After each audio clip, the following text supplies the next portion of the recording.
Hey everyone, my name is Josh and welcome back to your fourth stimulus package and news update.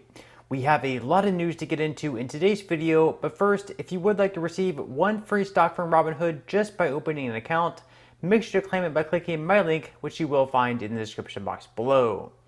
Okay, so yesterday afternoon, President Biden delivered a solo speech where he touched on many of the issues currently going on.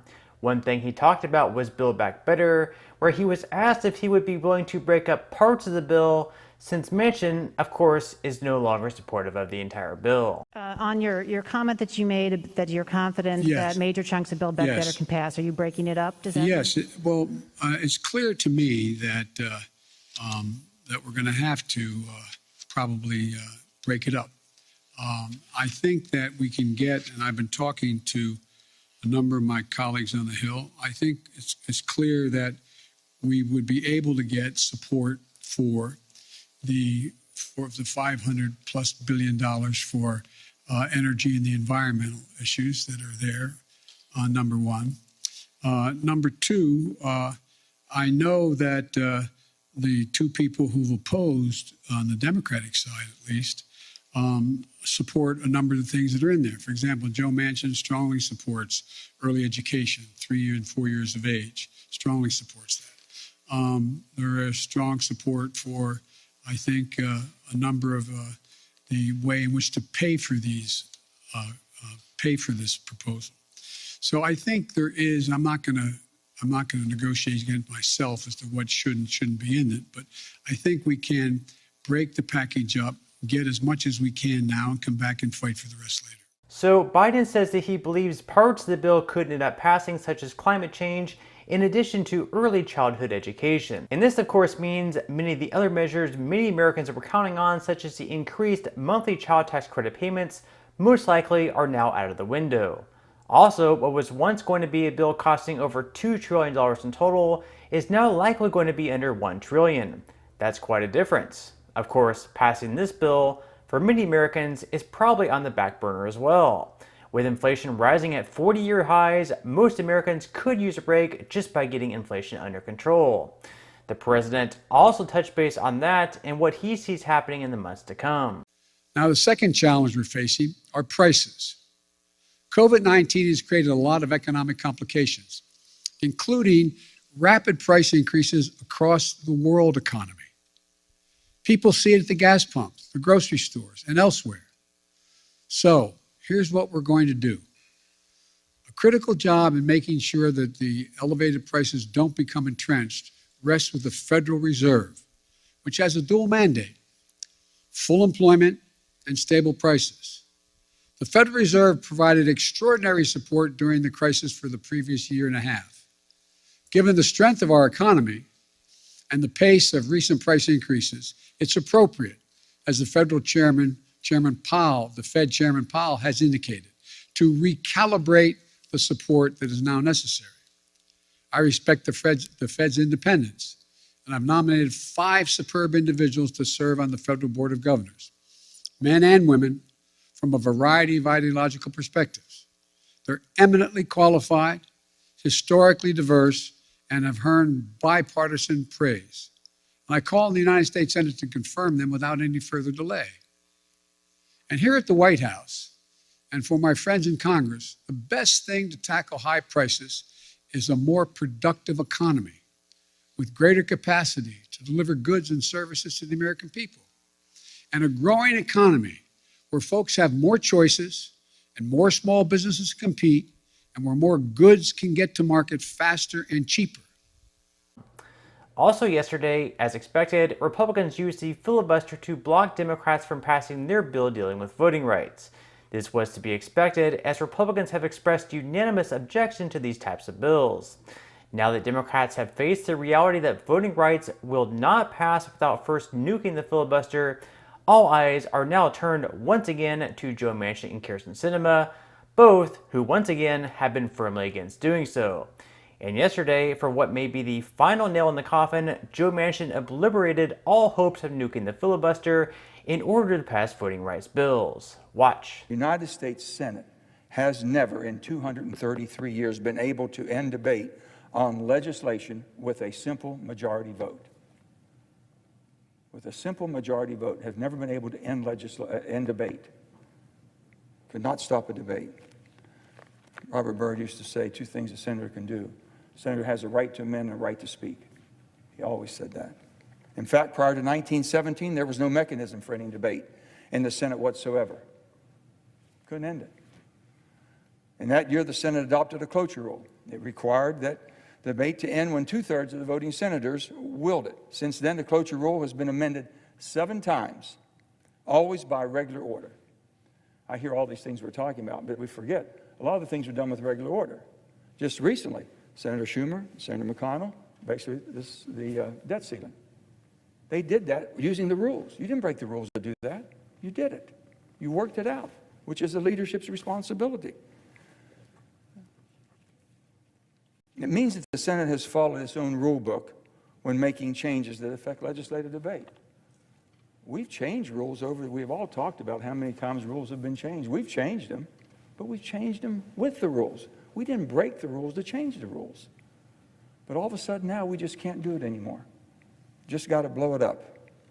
The rule book means that the rules changes are done on the basis of broad bipartisan consensus, not imposed on the minority by raw majority power, while some of the senators have changed their positions. I have not. I respect that this is a two-way street, and I would hope you would respect where I am. I respect that you have changed your position on this. I would hope that you would respect that I have not, and I have never wavered on this.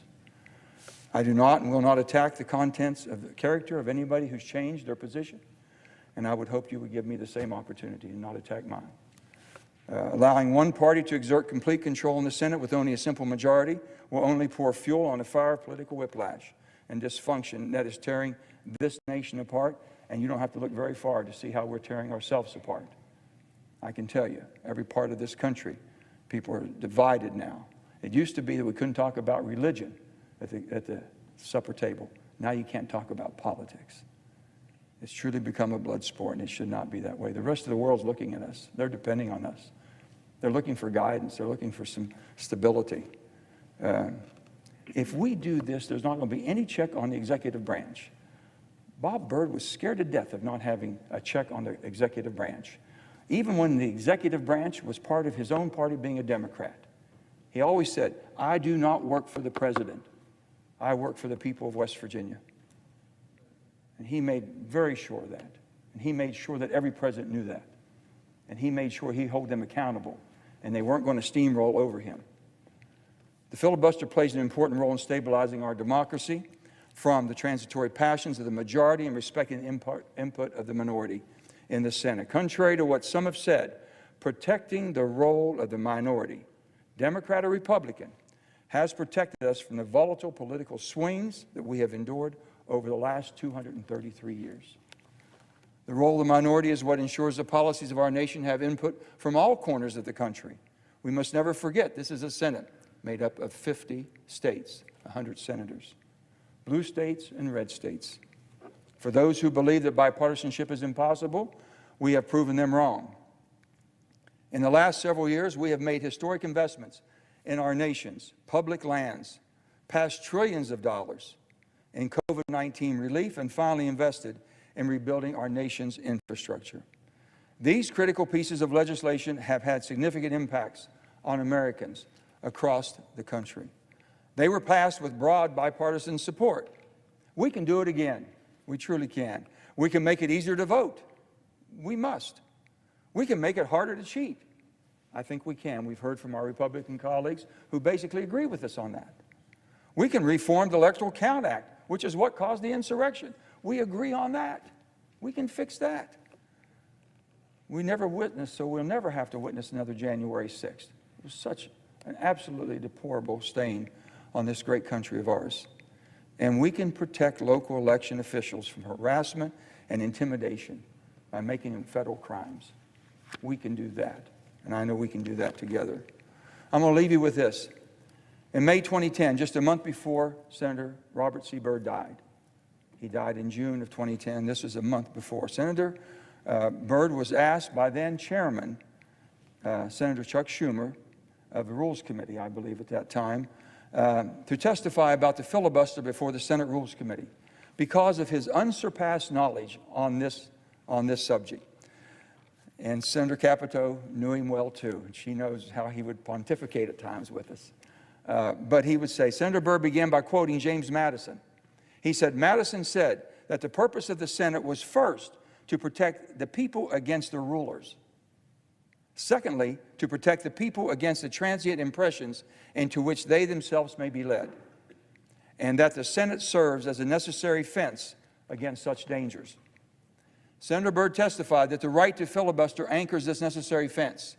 He concluded with, we must never, ever, ever, ever tear down the only wall, the necessary fence that this nation has against the excesses of the executive branch and the resultant haste and tyranny of the majority. Eliminating the filibuster would be the easy way out. It wasn't meant to be easy.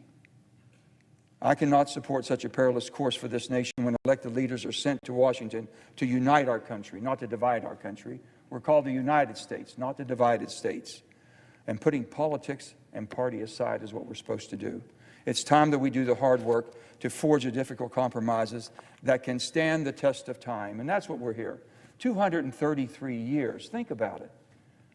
Wars, depressions. Think of all the hardships this country's gone through, all the people that have suffered and fought for every right we have. We're not going backwards. But with that being said, we can do better than what we're doing today. We truly can. We must promise the Americans for a brighter future. I think we can do that together. Thank you, Mr. President. I yield the floor. With voting rights bills hopelessly stalled, Joe Biden was confronted about what the next step forward would be. Your first press conference 10 months ago, I asked you if there was anything you could do beyond legislation to protect voting rights. And at that time you said yes, but I'm not going to lay out a strategy before you and the world now. Now that legislation appears to be hopelessly stalled, can you now lay out your strategy to protect voting rights? Well, I'm not prepared to do that in detail in terms of the executive orders I may be able to engage in and other things I can do. But one of the things we have done, we have significantly beefed up the number of enforcers in the Justice Department who are there to challenge these unconstitutional efforts, in our view, unconstitutional efforts on the part of the Republicans to stack the election and subvert the outcomes. We have begun to organize in ways that we didn't before the communities beyond the civil rights community to make the case to the rest of the American people what's about to happen, what will happen if in fact these things move forward. If I had talked to you, not you, I'm using you in a total sense, if I had talked to the public about the whole idea of subversion of elections by deciding who the electors are after the fact, I think people would have looked at me like, whoa. I taught constitutional law for 20 years, a 3-credit course in separation of powers, and on Saturday mornings when I was a senator. And I never thought we'd get into a place where we were talking about being able to actually, what they tried to do this last time out, send different electors to the state legislative bodies to represent who won the election, saying that I didn't win, but Republican candidate won. I doubt whether anybody thought that would ever happen in America in the 21st century, but it's happening.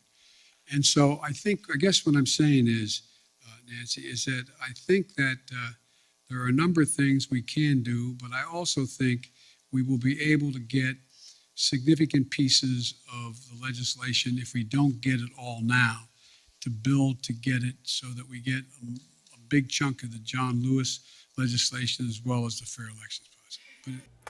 Biden was later asked, if these voting rights bills aren't passed, does that mean you're basically saying all future elections will also be rigged?